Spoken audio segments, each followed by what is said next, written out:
Corinne, let's talk about Elaine Luria for a minute, too. She was the only member of Congress in this election who put January 6th at the center of her campaign.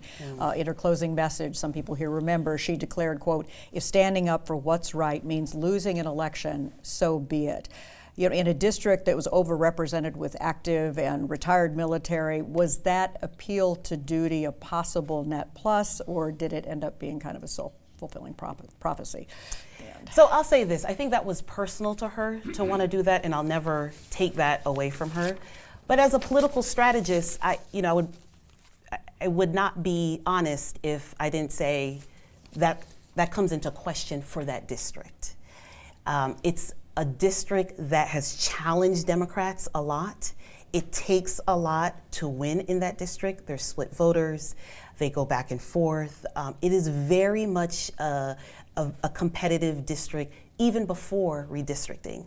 Redistricting definitely hurt Luria, for sure. There's no question about that.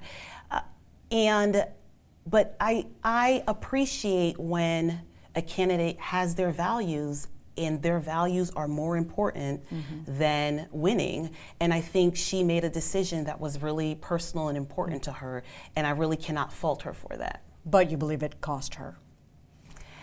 I believe that it probably did not help.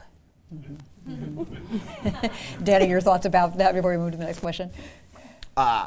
It's hard for me to see how Elaine Luria wins that race with or without January 6th being the message.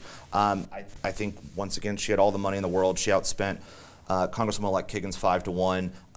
I think that her message was off and did not resonate with the voters. I think we continually saw it in polls, but also we saw it on the doors. And every door was tracked with major issues, knocking on undecideds, knocking on independents, knocking out soft Dems and soft Republicans.